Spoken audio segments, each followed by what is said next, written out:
Welcome.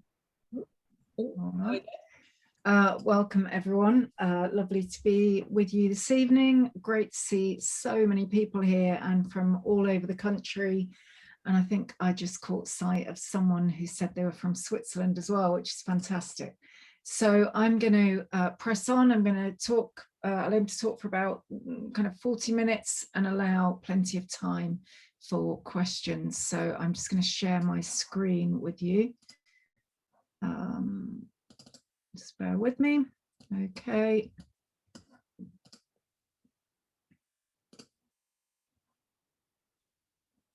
Okay. Oh, I need to just move that. So as Meg said, my name's Anna Bullen. I'm the Innovation Lab Manager at CAT. I've been there for just over 18 months. We started just before the pandemic hit.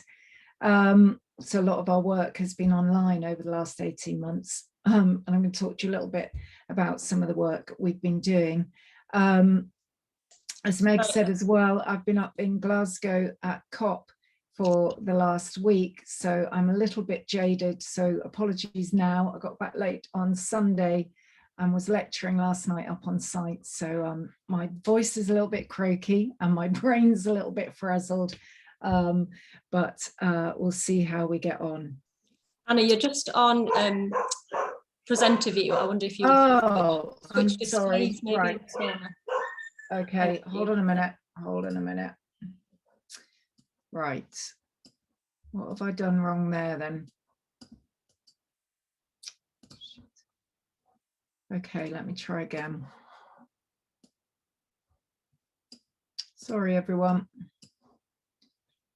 This could be linked to the frazzled brain. Which one? Sorry, Rob or Meg, do you know which one I share then? So if you should be fine to share your slides again, and you might just, there's a little button in the corner that says switch displays if you want to share your PowerPoint again. Okay. Great, that's perfect now. Oh, is it? Yes. Oh, that's interesting because it looks exactly the same to me. Wonderful. All right, see you later on. Okay, right, try again. Okay, so I'm going to talk to you about co-creative methods and practices as a tool to address the climate emergency, how we can better collaborate in the face of the climate emergency. As I'm sure many of you are aware, over the last 13 years, through extensive research and modelling, CAT has been building this endpoint scenario for a zero carbon Britain. And the research essentially is a combination of modelling, hourly modelling over the 15 years since 2007, and comprehensive research on all the different kind of areas that we need to address. And ultimately what this research demonstrates is that we already have the technology to reach net zero, but that the key barriers that we still need to overcome are essentially political will, cultural, economic, psychological and behavioural. And it's overcoming those barriers that will lead to the systemic change that we really crucially and fundamentally need if we're going to address the climate emergency in time. And I'm sure that I don't need to tell any of you that are here tonight that the climate crisis is an incredibly complex problem, and the implications of it affect everyone, albeit to different degrees, although we're seeing that increasing all the time across the globe, including now in our country and other areas of Europe. And these kind of complex problems, which essentially they're complex because they include so many different people, so many different stakeholders with intertwining or contradictory interests. And these sort of problems then are referred to as wicked problems. So whilst they present multiple possible approaches, there's no obvious or no single kind of root cause. And then in turn, there's no single solution, and there's no single stakeholder who's responsible for those problems. So it requires multiple stakeholders to work collaboratively in order to effectively address those sorts of problems. And because of this, the nature of the barriers that we face, because of the nature of the problem, and the nature of the barriers that we face, what I'm suggesting is that co-creation offers a viable tool to both unlock those solutions and then go about implementing or delivering them. And just to say, when I talk about stakeholders, a stakeholder essentially is any individual or organization with an interest in the issue, or a person or organization who has influence over that issue and its outcomes. But before I kind of really go into that, I'm going to explore that in a bit more depth. Before I do, I just want to kind of take a step back and consider traditional decision making and what traditional decision making looks like. So traditionally or conventionally, decision making has been done, or at least informed by, these groups that you'll see here on this slide. So the technical or scientific experts, by weight in numbers, so that's kind of voting, and by the people in power. And Rebecca Willis refers to the term cockpitism in relation to this in her book, Too Hot to Handle, which if you haven't come across, I strongly recommend. It's very good. The term was coined by a Dutch political scientist to describe the illusion that organizations alone can address global problems. And so Rebecca Willis compares this to the idea that you can't dictate climate solutions like a pilot steers a plane, when actually the problem, and then in turn the solutions required to address it, are way, way more complex than that. And the notion that a small group of experts might alone address it actually is just bonkers. So what we actually need is more engagement, not less. And Rebecca's work focuses on the need for more and better democracy, which then links to other types of decision making, like those I referred to about weight in numbers. And this was interesting in light of the COP26 that's going on at the moment, and my experience there. And something that was very, very apparent was, we had access to the blue zone, which is the central kind of zone where our world leaders were there debating, discussing, hopefully coming up with solutions. And then thousands of delegates there with stalls and lots of different rooms with meetings and panels, etc. going on. And then beyond that, there's the green zone, again made up largely of NGOs sharing their work, networking, running events. And then even beyond that, we saw the marches, the demonstrations on the Friday and Saturday with hundreds of thousands over those 2 days. And it really struck me, that particularly on that day, those first 2 days when the world leaders were present, we were excluded. Now that doesn't normally happen, but it did happen this year. So even though we had passes, we weren't able to go and observe those negotiations. And I looked around me, at these thousands and thousands of people with an incredible wealth of knowledge and expertise, and just thought, what a waste, that these incredibly important negotiations going on about a subject that the chances are those thousands know more about than the world leaders who are in there discussing it. And wouldn't it be great if at the next COP they could take a more collaborative approach? Anyway, that's going off on a little bit of a tangent, but something to dwell on. So just going on from that, the other person who talks about this is Rob Hopkins, and in his book, and this is in relation again to the people with power that are making decisions on our behalf. And in his recent work, From What Is to What If, he has a conversation with George Monbiot about the impact of private boarding school education. George himself went through private schools, so he's in a position to share his thoughts on it, as did the vast majority of our leaders. And Rob talks specifically about the impact of that kind of education on our imagination, something that he sees to be absolutely crucial in the quest to address the climate emergency, and of course central to our work in the Innovation Lab, if we can't imagine a better future, a net zero future, how on earth can we plan for it?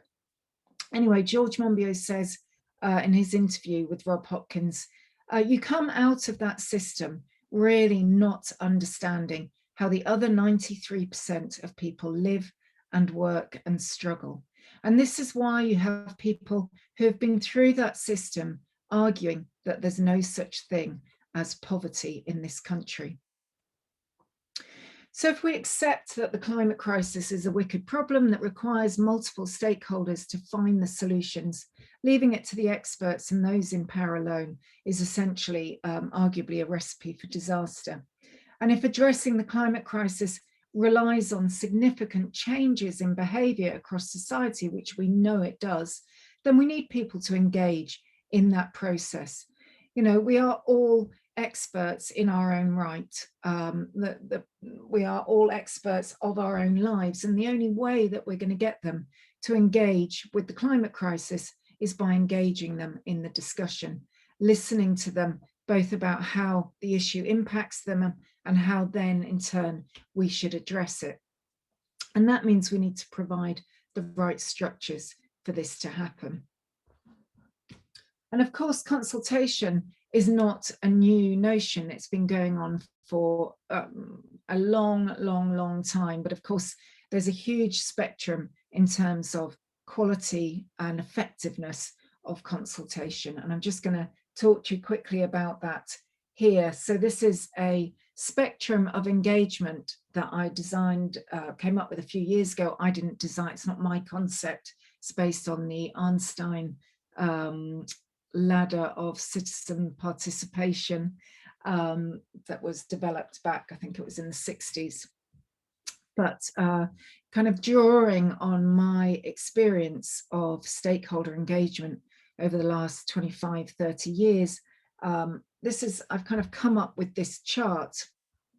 And as you can see, the most basic form of consultation is there at the bottom, where basically the public, for example, are informed about something that's happened. So the idea of that is to provide balanced, objective, accurate and consistent information to assist stakeholders, to assist the public in understanding the problem, understanding any alternatives and any opportunities or solutions. But it's kind of a done deal. It's being presented to them basically just to let them know what's happening. Next up, you've got consult. The idea of that is to obtain feedback from stakeholders on analysis and alternatives and outcomes, but there's no guarantee that anything's going to happen with that feedback.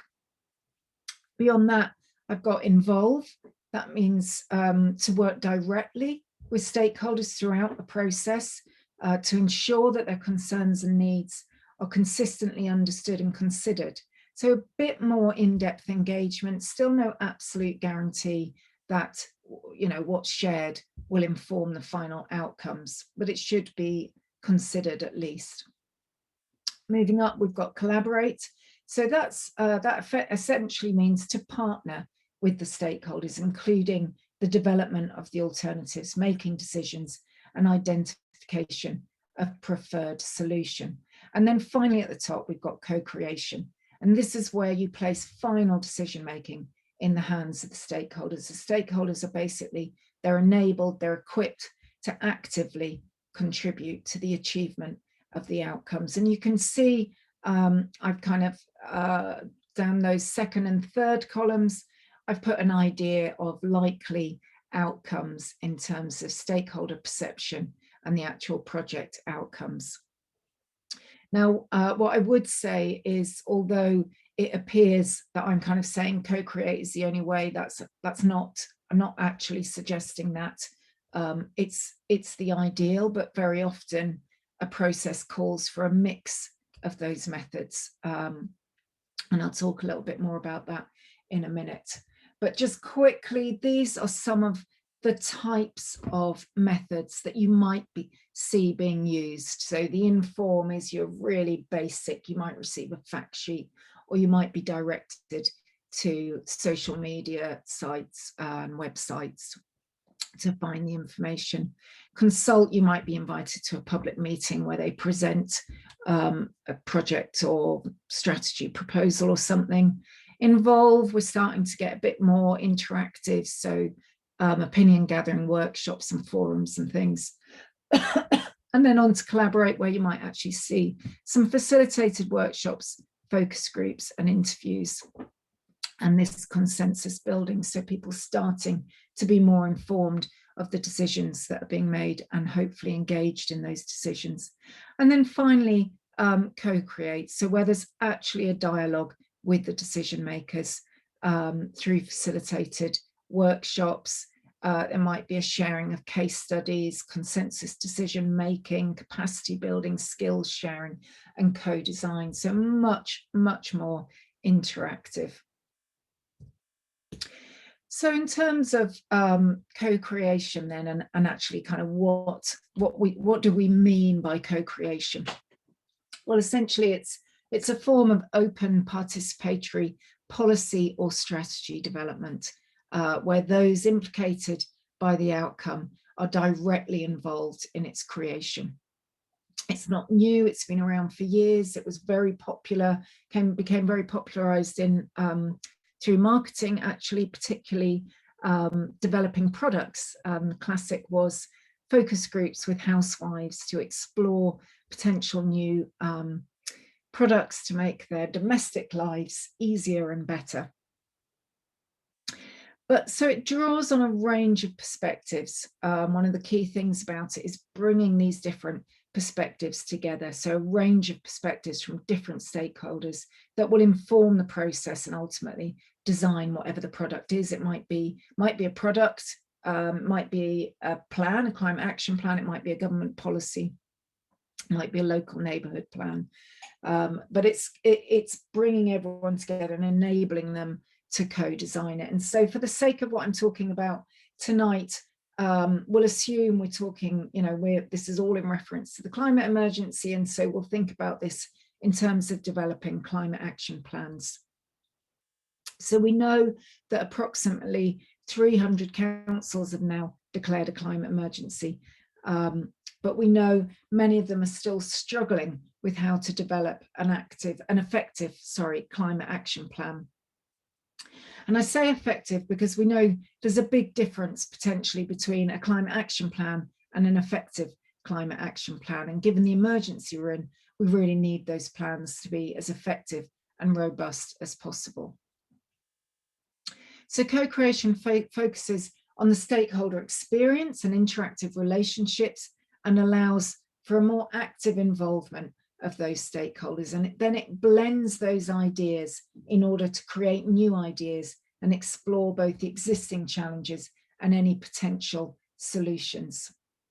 And by giving centre stage to the key stakeholders in the design and the implementation practice, we then gain valuable information on how the stakeholders experience the issue and therefore are able to design more realistic and effective solutions.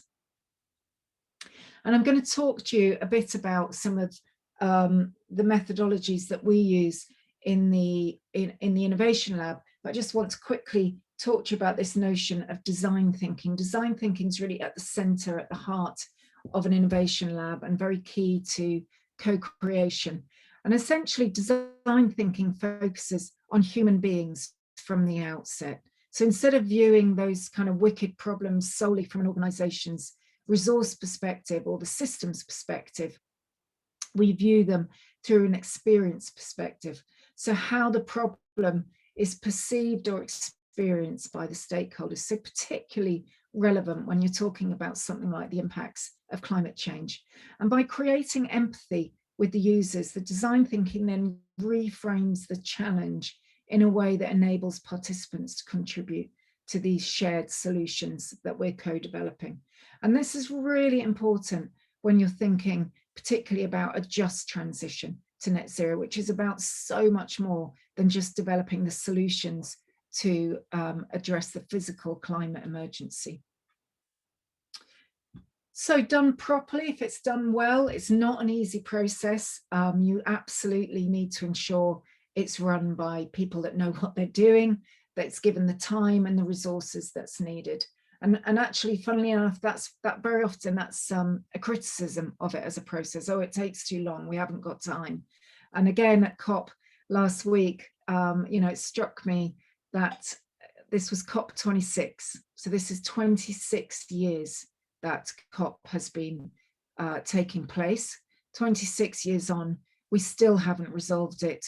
We still haven't worked out how the different countries across the world can work better together to address the climate emergency. So I think, to put that in perspective, I think maybe if they adopted a co-creation process, that actually we might eventually see the end of COP, and there would no longer be any need for it. Anyway, so what does it look like if it's done well? Well, it should. You should see resultant actions included in policy or the climate action plan that, as I say, are realistic, they're effective, they're robust, and they're deemed feasible. And that's really important, the feasible thing. There is no point developing solutions that actually we're not able to implement. And that's why it's really important that you have this range of stakeholders as well, so that we can ensure that those who are responsible for implementing those plans are in the room as well. The correct processes and relationships should be in place in order to continuously review whatever the policy or the plan is and ensure it remains fit for use for future stakeholders. And also, it should be maximizing the chance of success. And this is primarily because of everything that's gone before, and also because all those involved feel a sense of ownership of the process, and then in turn of those solutions. But interestingly, it also often results in a set of soft outcomes that are harder to measure and evidence, but equally important. And certainly in all the work I've done, I can't think of a single co-creation process that I've run where I haven't seen these kind of soft outcomes. And they're usually around participant relationships, and that can be relationships between the public, amongst the key stakeholders, between the decision makers and the stakeholders. And that's kind of, by using that kind of active participation to effectively engage people, it not only increases their understanding of the issue and its complexity, but also therefore significantly affects their own journey to net zero and builds trust and better relationships between the stakeholders. And I'm going to talk a little bit about this when I give you an example of one of the innovation labs that we've been running over the last few months, which takes us nicely on to what is an innovation lab. So the Zero Carbon Britain Hub and Innovation Lab was set up early in 2020, as I said, just before the COVID pandemic hit. I think we were on site as a new team, starting this new project for about 3 weeks before we were all sent home to work remotely.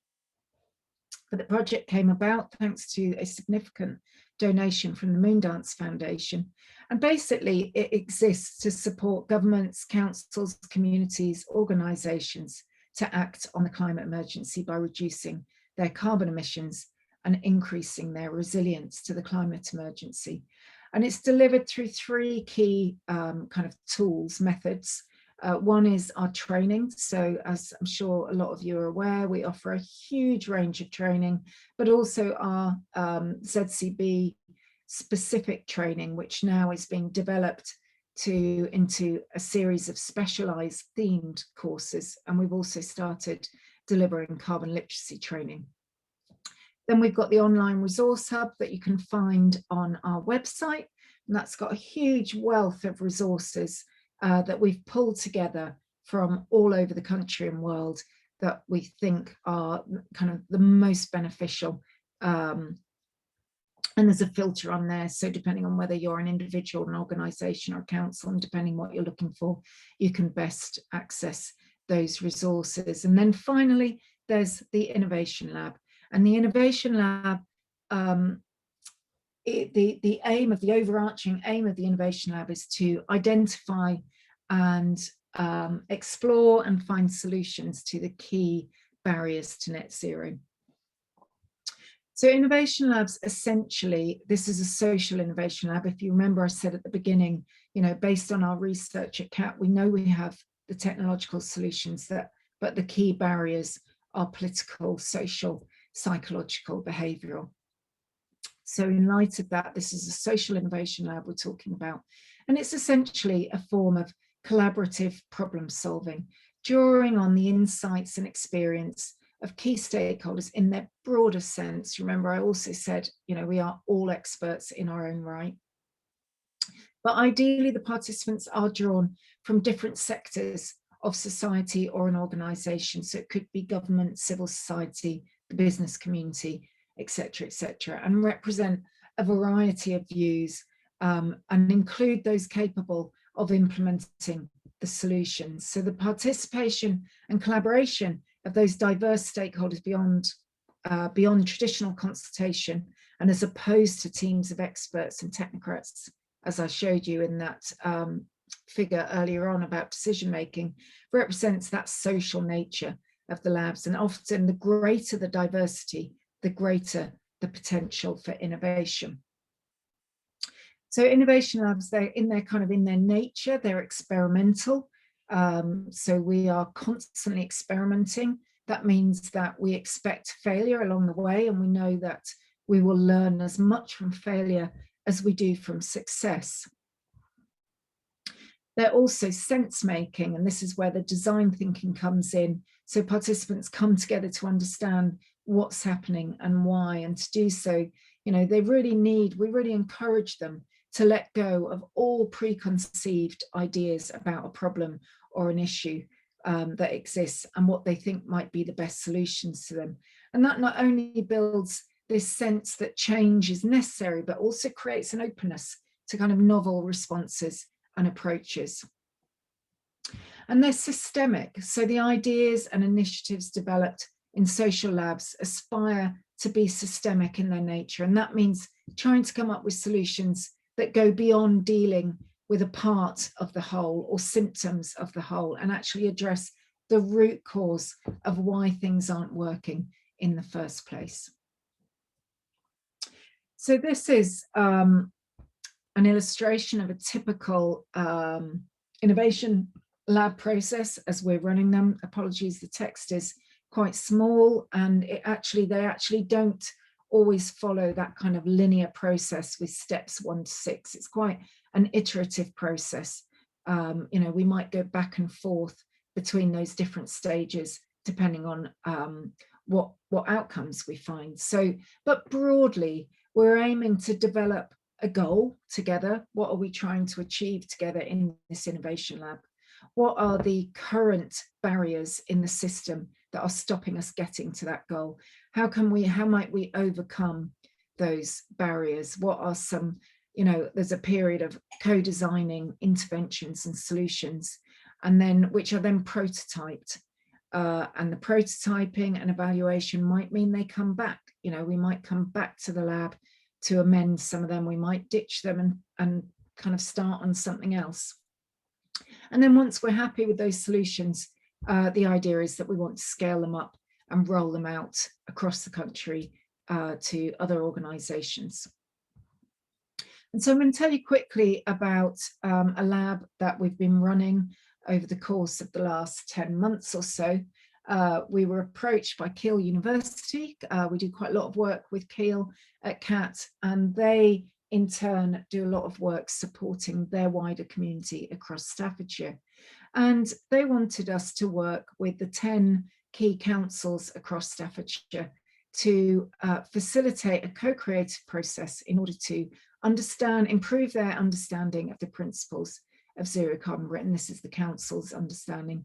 Explore key barriers that are stopping them reaching net zero, understand the needs of the councils in their journey to net zero, determine appropriate governance for climate emergency work across the councils, support those councils in their journey to net zero and ensure they have the suitable tools to do it, and ensure and enable collaboration and resource sharing across councils and into the future.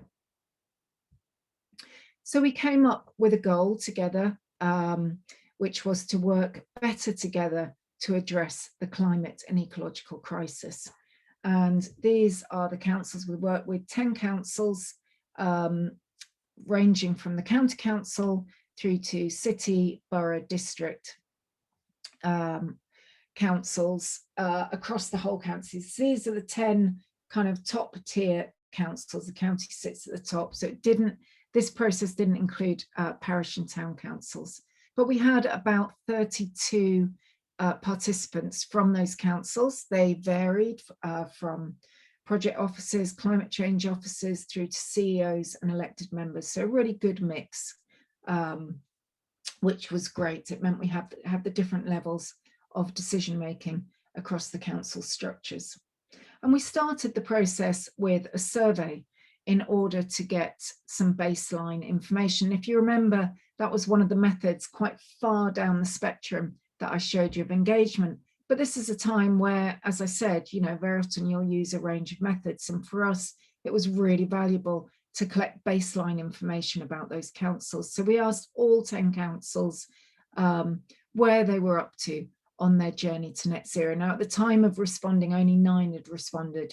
Actually, all 10 had declared a climate emergency. But you can see as you go through those different potential actions where they might be up to on their journey, the numbers are dropping off quite dramatically. So we had a real range in terms of where they are on their journey. And equally, we asked them about their net zero emissions target dates, amongst other things. And as you can see here, a huge range with what we'll call one of the best councils, one of the most active councils, setting a target date of 2030, and that covered all scope 3 emissions.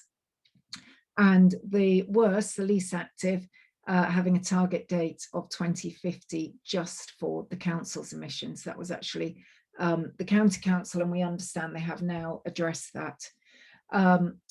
Then we bring all the participants into a series of workshops, and we've run these workshops over the last few months, and we used a tool called the 3 horizons.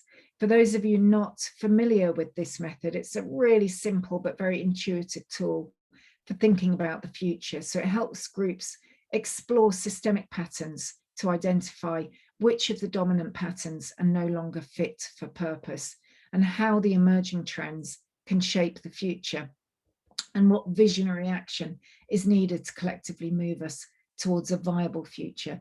So you'll see here on this image, you've got these 3 horizons. Horizon 1 is essentially business as usual. So if we carry on business as usual, that's where we're going to end up. Horizon 3 is our vision for a viable net zero future. And Horizon 2 is the interventions and innovations that will enable us to reach that vision.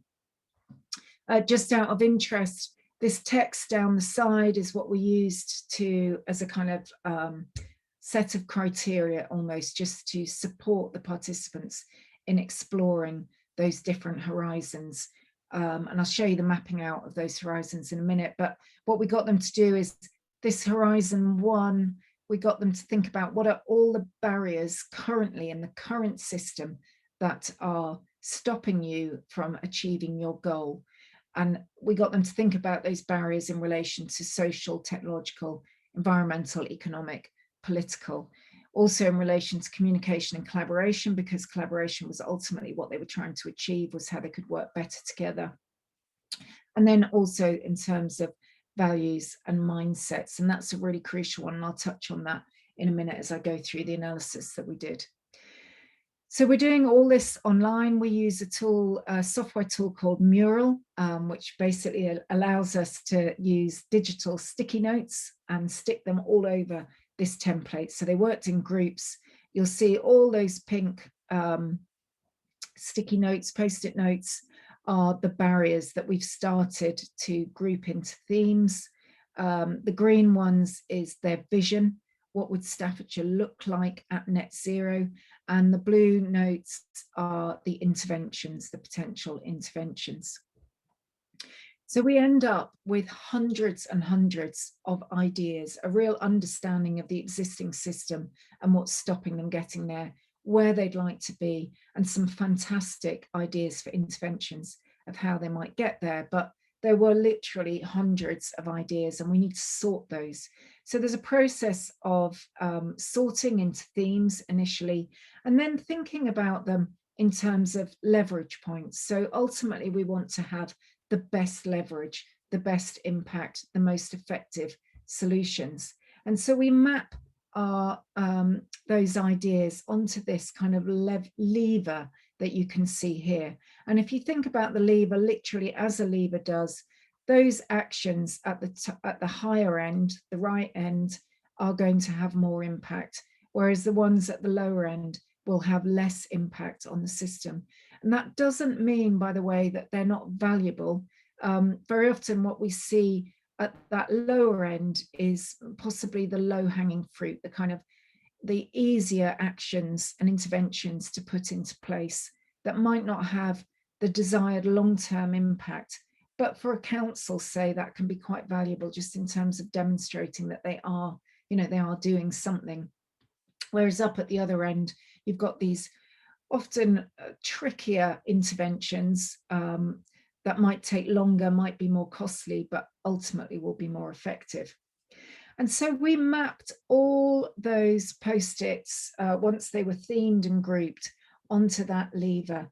And just out of interest, they're now color-coded in terms of opportunities and enablers. And an opportunity is something that there's a desire and a momentum for. So there's an intervention, people have agreed this is a great idea.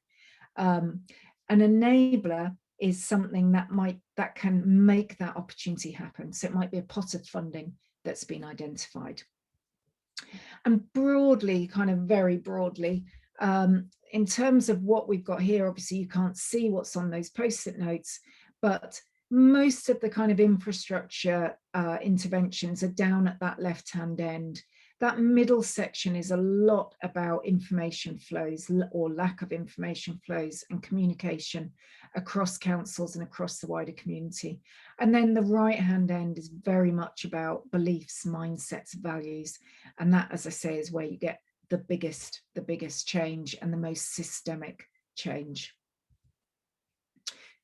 We then went through a process of prioritizing those, again, bearing in mind these have got to be feasible. The councils have got to be out. There's no point us coming up with a load of interventions that the councils, for one reason or another, aren't able to put in place. So we did some prioritization exercises before moving on to this next approach, which is very hard for you to see, but this is based on something called the double diamond approach, which is a method whereby we step back, we look at the bigger picture, then we hone in and really look at the detail. And we ran this as a very fast-paced exercise with the participants, asking them to really explore in detail those opportunities and how might we implement those in day-to-day life. And so through that, they effectively came up with some plans, some kind of step-by-step plans of what's needed, who's needed, what resources are needed, what the timescales look like, things like that. They had a kind of a set of questions. So they actually start to get something effective. And within that process, they might realize it's not feasible, but they needed to go through that process to work it out. And then beyond that, we develop a set of recommendations. So we've taken all of that analysis, all of those ideas, looked at it, mapped out on the lever, and we've come up with a set of recommendations that have now been submitted to all the councils, to the CEOs and to the elected members. And we're just in discussions with them now about how we might support them to implement those. And that's where things like our training comes into place, because we're in a position then, say they need some specific training in order to implement them, we can then organise that for them. So I'm nearly finished. I just thought I'd share with you a few last observations about this process, and particularly that one that we just went through, which is very typical of this kind of process. So when we first got together with those councils, a lot of them were there probably because they'd been told they needed to be there. They I suspect some of them turned up thinking we would just hand over the solutions to them, and they didn't really see the need for collaboration, although they were there, you know, certainly not with the wider community. And as we went through the process, you saw a kind of light bulb moment where they realized, one, it wasn't much of a light bulb, but one, that what they're facing is actually incredibly complex, it's huge, and it's very, very daunting. And then in turn, they also realize that they just can't do this alone. You know, as I said right at the beginning, this is not the sort of problem that one individual, one organization, even one country can address alone. They absolutely need each other and their wider community. And we actually did some stakeholder mapping with them at that point as a kind of demonstration, so that they could see the wealth of support and knowledge and skills that they've got in that wider community and how they might tap into that. And then also kind of going through this process, you start to see a shift in those values and mindsets, which is so important in terms of achieving systemic change. You know, they start to recognize, as I say, the importance of collaboration, the importance of working together, but also the enormity of the problem. And that comes about through quite a gentle process with them. There is no point us going in kind of, you know, waving our finger at them, telling them that they should be doing X, Y, and Z. They really needed to work that out together between them without us telling them. And then it really kind of sticks as well. You know, and we're in a very fortunate position. We're able to go into these processes as an independent body, albeit with a very clear aim, but to provide that space for the council officers and elected members to work this process out between them. And that's it from me. So I'd just like to say thank you for being here and listening, and please do share your questions with us. I'm going to stop sharing my screen now. Thanks, Anna, that was great. Yeah, thank you. It's great to get your reflections on COP in relation to these processes as well, and see some of the evidence from the session with the Innovation Lab there. So we've got some questions coming in already, so we'll just kick off if that's all right. Yeah, so Cara has asked, I think this is in relation to the news that the fossil fuel companies had the biggest, well, the largest amount of delegates at COP this year. So Clara asks whether COP should be reformed to prevent fossil fuel lobbyists dominating the number of delegates, and instead we could invite councils to present their collaborative environmental projects and actions. It's a good question. Yes, I'd also read that news, and it's alarming. I've got mixed feelings about it. I think what I find really alarming is the numbers that were there, and I suppose my immediate question is, why are they there? And of course I'm well, not of course, I'm a little bit cynical about why they're there, what their motives are. I think, as I said early on, I would really like to see a much broader range of delegates taking place. And I think it has changed over the years. And certainly some of our reflections as a team this year has been, one of the key differences that we saw was a lot more, the presence of the private sector was much, much more prominent at COP this year than previous years. And I listened to presentations, and again, I do listen with a slightly cynical mind, but I did hear CEO of NatWest very, very clearly say, we have got to work together. The private sector and the public sector have got to work together. There was also a slight sense, I would say, from the public sector, from some of our kind of governmental leaders, that it felt a little bit like they were putting a lot of it on to the private sector. I think that we cannot, one way or another, we've got to engage all those bodies, all those organisations, You know, we've been, there's been an idea put forward to us to run an innovation lab up in Aberdeen with the Scottish Government and with the oil and gas industry to explore a just transition in terms of energy. And obviously the oil and gas industry up there, they're the major employers. They employ something like 45% of the population. We're stuck in a way because we can't do this without, you know, in one form or another, we've got to engage them. So there just isn't an easy answer, I'm afraid. Thanks, Anna. Another one from Cara, and I know this has come up in a lot of conversations around COP and is in the news a lot at the moment as well, is on changing the focus or language from net zero. I just wondered if you could, give us your kind of thoughts on that.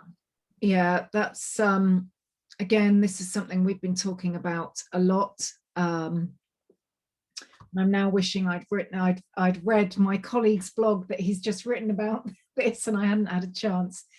So I think we're all agreed, certainly in our team at CAT, that we recognise the term net zero is becoming increasingly problematic. When we first started using that term, it was kind of based on our research and in good faith that we certainly weren't relying on future technologies that don't exist anymore in the shape of carbon capture and things. I think we need to ditch the term. I think it's now just too dangerous. People, you know, organizations are developing their route maps to net zero. We've just heard this last week that all companies over a certain size, and apologies, I can't remember the size, will be expected to produce a route map to net zero, which at the moment, using that framework, that framing it under net zero means they can go and buy up a load of farmland, which we are actually seeing happen here in Wales, in order to plant trees and offset their emissions. So my feeling is time to move away from the term net zero. Thank you. And yeah, interesting you should talk about buying up Welsh farmland and just transitions in terms of oil and gas as well, because we've had a question about experience of stakeholder engagement and talking about farming communities. And I think you've got a land use innovation lab planned. So someone has asked, whether just transitions, or you can see transitions happening in farming communities and in Welsh farming communities. Yeah, so as Meg just said, we're actually in the process of planning a land use innovation lab, hoping to work with all the land use sectors to explore a vision, a net zero, even I keep saying it, a vision for Wales in terms of its land use. We know that we can't get to zero carbon with our current land management practices, so they have got to change. The only way we're going to be able to do that is to engage those land users and land managers effectively. Otherwise, there will just be a backlash. So we're working at the moment with various organisations and the Welsh Government to plan this lab, which we envisage will be a process of workshops, working with all the different stakeholders from the different sectors. Because the other thing is, what happens a lot is, you know, the blame all gets put on the farmers, and they are expected to change their practices and come up with solutions. When actually, if we look at it a bit more holistically, like we do in our ZCB modelling, you know, if we can work with all the different sectors, so forestry, wetlands, peatlands, etc., all the different types of land use, then we can actually come up with a model where we can much more effectively address greenhouse gas emissions. That doesn't mean it isn't going to have to change. It just is going to have to change. Current farming practices will have to change. But the important thing to remember as well is actually, in terms of the work that's being done around this, a lot of it is much more about going back to some of the older, more traditional mixed farming methods. You know, farmers have had a pretty raw deal over the years in terms of, you know, being told this is what they've got to do. They've got to produce, no matter what the impact. And now they're being told, you know, they've got to radically change again. So I have huge compassion for them. And I hope that through a kind of collaborative, co-creative process, we can really support them to find some solutions that work for them as well.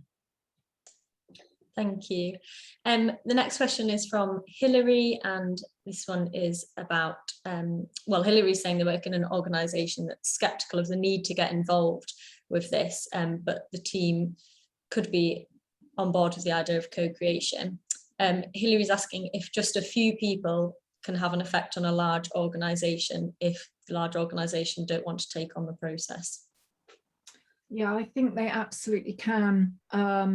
I think very often this has started from just a lot of these processes, a lot of change starts from just a few people, just one person. I've got, you know, the person that of course immediately springs to mind is Greta Thunberg, one young girl who sat outside her parliament on her own, you know, has turned into a movement of hundreds of thousands of people that has probably, that alongside XR, which also started with a very small group, slightly different, we're talking about a slightly different thing, but look at the impact they've had. I think arguably they've probably had more impact on climate change policy than anyone else has for a long time. But you know, there is, we did a process recently actually with businesses. It was quite an intensive lab. It was a quite a short, sharp lab, but we worked with a group of businesses to understand how we can better engage them. And there was a woman who ran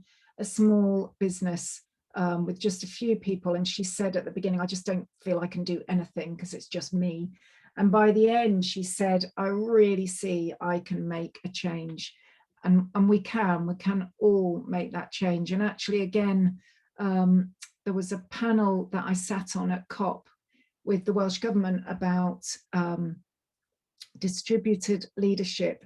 And our First Minister, Mark Drakeford, talked about distributed leadership, which is kind of, it's very similar in terms of enabling people to have a voice, enabling them to feel empowered. And we talked about in that panel about us all being climate leaders, that everyone should be a climate leader or feel able to be a climate leader, whether it's in their home, in their workplace, in their local community, or in wider society. So I would say, keep pressing on, keep pushing, and keep influencing, and you will make a change. Thanks, Anna. And I think that a recording of that talk with Mark Drakeford might still be online if people want to look that up. It was a great panel session. So I think, Chris, Anna's kind of answered your question in the last one, so I'll move on to Anthony now, who says that their local authority declared a climate emergency a few years ago, but the politicians seem quite defensive about decision making and apparent loss of authority. Do you have experience of how they can be made to feel unthreatened by the process of co-creation? I think there are different ways of going about it. I think what you're experiencing is incredibly common. You are not alone. I think, I mean, personally, I feel that kind of the whole local authority structure needs a bit of a shake-up. I think that is somewhere where we really need to see a systemic change in the way that their decisions are made, and just the way they run their day-to-day different sectors. That was something we really experienced in our council lab, actually, was the feeling of lack of agency, particularly amongst the officers, that they didn't feel empowered to take action in a way that they could. They had the skills, they had the knowledge, but because of the system that they were in, they felt completely disempowered. So I would say every council is different in terms of, obviously, their kind of political, depending on what political party they represent, but also in terms of their engagement with the wider community. But I think pressing gently. I think what doesn't work with councils is going in very, very critical of them, then they really do tend to get defensive. But certainly our approach with Staffordshire was to demonstrate to them the wealth of expertise and skills in the community that could potentially help them with their journey to net zero. So I think it's trying to work with them rather than against them is the key. Thank you. And then the next question is from Sean on Facebook, and this is asking whether there are evidence that the councils you've worked with are duplicating this approach of co-creation with the communities that they work with. Yeah, so we've had a huge amount of interest actually from councils, and we've had a massive amount of inquiries about running labs, more than we have the capacity to deliver on. So what we're doing at the moment is taking all the outputs from that lab that we've run, and which at the moment kind of amount to pages and pages and pages, and turning them into a more suitable document, a much more accessible document that councils can access and hopefully implement, and we can provide them support in implementing, even if we can't specifically run a lab with each one. But we're also, my colleague Anthony Herford has been running some kind of very informal seminars for councils, where we're really trying to encourage them to take this cross-county collaborative approach, because one, they save money, and two, their actions become more effective. It just makes so much sense. And nowadays, in our new world of being, living, working on Zoom, it means they don't have to trek across the county. They can actually have regular check-ins across the county. So yeah, hopefully it will take off, but there's certainly a lot of interest. Thank you, Anna. We're a bit short on time, so I think we'll just take two more questions. So Chris is talking about the Prime Minister of Barbados, Mia Mottley's great speech at COP. And they've said, well, they've sort of quoted them and say that the national solutions to global problems don't work, and we need a global plan for these trainings to fit into. So Chris has asked whether the UK have a plan or policy that informs your training. I'm not sure I completely understand the question, but I'm not aware of a plan or policy that informs our training. Just out of interest, though, she was incredible, by the way. But something that I did hear about last week was a group that are organising a global climate assembly. So very similar to the UK climate assembly, but bringing representatives, so they'll go through the same sorting process to get a representative sample of our global population to run a global climate lab, which I thought, even though I do have some reservations about climate assemblies, I thought, wow, wouldn't that be incredible just to see who those representatives were? I think it would be quite a shock to a lot of us and our world leaders. Yeah, sorry, I don't think I answered that question very well. No, I suppose it's interesting because the innovation labs, you work on it with quite small groups, and it is very local solutions. So yeah, it's interesting that Mia Mottley brought up the issue of national solutions to global problems. Yeah. So we'll just move on to the last one now, and hopefully this will help everyone as well. So Hilary has asked, what books do you recommend, books or training do you recommend to get more skilled up using the innovation lab or co-creation process with their organisations or with community groups they work with? I can send out, I've had this question's been asked a few times before, and I've emailed out a few ideas. I'll show you the book I've just been reading. Can you see that? Oh no, it doesn't show, does it? Oh yeah, there. Does that show or not? It's called Facilitating Breakthrough by Adam Carney. He's from Rios Partners, and it is really, really good. He's written several books, but I really like this one. It kind of really pulls together some of the principles and how you overcome some of the barriers to collaboration. I mentioned Rebecca Willis's book. That's about kind of participation and democracy. Just having a quick look at my bookshelf now. I've got various books that have kind of really been informative for me as a facilitator, and then ones around kind of that imagining the future, like the Rob Hopkins one I mentioned, also Christina Figueres, The Future We Choose is a wonderful book and very, very accessible. There's a huge amount out there. I'd be very happy to kind of put some ideas down and get them sent out if there's a way we can do that. Yeah, we could put a list on the end of your slides, because we've recorded the webinar, so we can load it onto our website for everyone to follow up on afterwards, and we could put a link to the slides that are linked to recommendations as well. So yeah, we could do that. So thank you so much, Anna. Thanks everyone for getting involved in the Q&A as well. Yeah, just thanks for a great evening, and when we close the webinar, you'll be redirected to a feedback form which has got some session reflections in, or if you want to ask us any more questions, you can do there.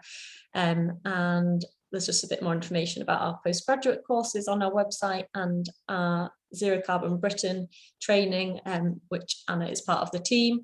And we've got our next training for that next Wednesday and Thursday, and there's still places on that, so do have a look at that on the website, and book on if you can. But yeah, that's all from me. Anna, I don't know if you want to. No, just a huge thank you for coming along. Some great questions, kept me on my toes, which is good. And have a lovely evening. Lovely, thank you. And you can join us again on this Thursday, where we'll be doing another Insights from COP webinar for anyone that missed that last week. Anna gave some updates, and this Thursday we'll have a couple more members of the team at COP in Glasgow who'll be giving updates as well. So again, there's more information on that webinar on the website. Hope to see you there. Thanks, Anna. Bye.